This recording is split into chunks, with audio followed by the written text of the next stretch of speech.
Okay, so the first thing we're going to, as we discussed, be aware of target. If we actually look at some of these shots on here now, when you hit one, okay, you came back, the ball sort of dragged back in here, never looked at the target, swung back and did a practice swing, and just whacked the ball towards the screen. So without aware where that flag was the target, and that's going to potentially be the same kind of thing, because if you've got a golf club in your hand, instinctively we should be looking, okay, where's the target?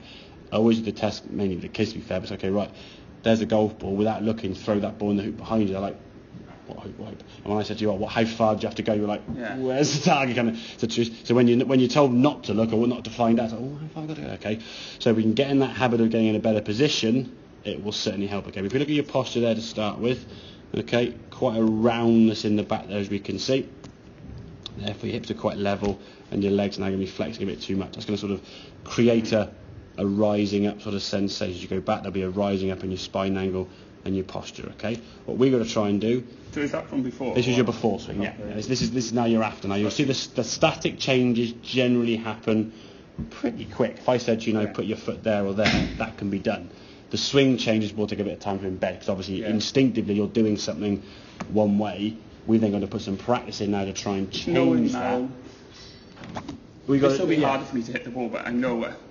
Exactly. So if we actually look at this sequence now, you're stood fairly straight there, and again I would encourage, if you can, to sort of go through as many times as you can through the day, whether it was 2 or 3 times or whatever, putting a club there, or even just getting yourself in the mirror, just okay, let's get in your position back so your posture is generally better. Because being quite tall anyway, posture for someone like yourself and me with being tall is massively important. If you get hunched and rounded, your back can't function properly, and it's going to rise up, okay? So from this one here now, when you set to the golf ball, you can see now you go nice straight back there perfectly, okay?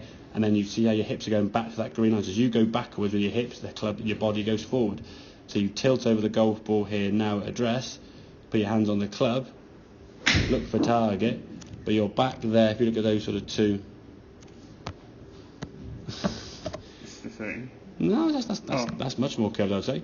Okay. Yeah. I mean, just look at your general chin and your chair. There's more room there. Yeah. There's going to be a slight curve. If we sort of look at, I put a line to it.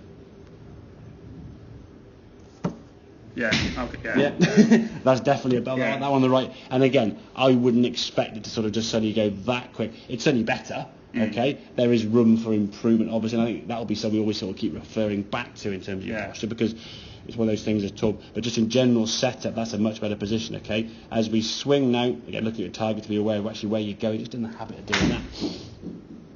When we swing now, we're trying to maintain that posture. Now, if we look at where your neck was and where your spine was, you haven't come up that much, to be fair. Obviously, your right shoulder is going to come up through that line anyway, because it's tilting upwards, but your spine angle, for the most part, has maintained better, okay? As you come back to the golf ball now, okay, come back into the same sort of position now, but because you're not used to how far from the ball you are, you catch it just a little bit off, if we look at there, a little bit off the toe end of the club, or the outside part of the golf club, which is why the ball went a bit to the right. Okay, as a movement now is certainly better. We'll look more detail of your follow through, but that was a much more balanced position. Your right foot now starting to lift off the ground, getting a bit of movement there to target, okay? But focus wise at the moment is going to be on that sort of address position, sort of setting up here, getting up nice and straight there, and tilt. That movement here now, okay, so your hips go back, your shoulders go forward, get you in a position where you can rotate. And then it's a question of practicing from that position. As you said, at the moment it feels a bit strange, so therefore it's not going to be as good striking, because you're in a different position to what you're used to. Over time, once you get used to that posturing, as much as we can put some practice in there, whereas at home, just in the kitchen with the kettle goes on, okay, just get a broom or something or whatever it may be, just stand there, just get used to your back and your shoulders tilting forward. You're not really used to your pelvis sort of tilting down in that fashion.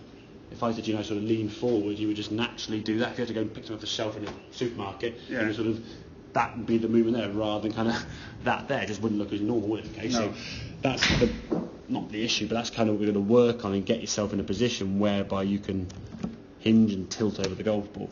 Get your body in a position. If you watch any of the golf this weekend, what you will see is backs very, very straight, and hip positions and shaft angles very much in line for the majority. There are some guys who have their own little way of doing it, but for the most part, someone like Justin Rose would be good to look at. Okay. Brooks Koepka was obviously pretty good at that one, okay, but Justin Rose has got probably the best postures in golf, and the position he gets into, look at if he's wearing a different colour belt to his trousers or top, and you can sort of see his belt buckle line, you'll really get a good image of how he's going to look there with his spine angle, okay, and then if we can maintain that from a simplistic point of view, if we get your body in a position like so, all you're trying to do now is just do that and that, open and close the door. Whereas before you were like this, it doesn't want to rotate as easy in that position. And what happens is when we see golfers with their position like so and the rounded back, when we're still younger and youngish and supple, we can get away with it. As we get older and play more golf, your back at some point along that line there goes nope, and you get some sort of like back issue or twinge in the back, maybe mid, lower, upper. Everyone's different, so it's all in their own sort of different sort of positions, okay, but you'll get some element of pain, which of course is obviously going to restrict you playing as much, and you're not going to enjoy golf as much. If you're playing golf after a round of golf, you're like, oh, I'm in agony.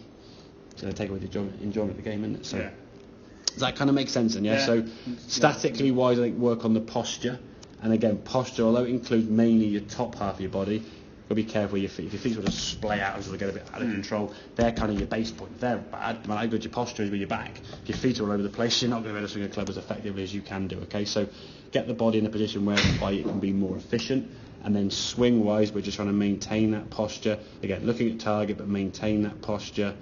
So the head does come up a little bit there slightly, but that's something you've instinctively done for a while, since you've been playing golf, okay? In time, once that back is in a better position, you're okay, I don't need to sort of rise up as much.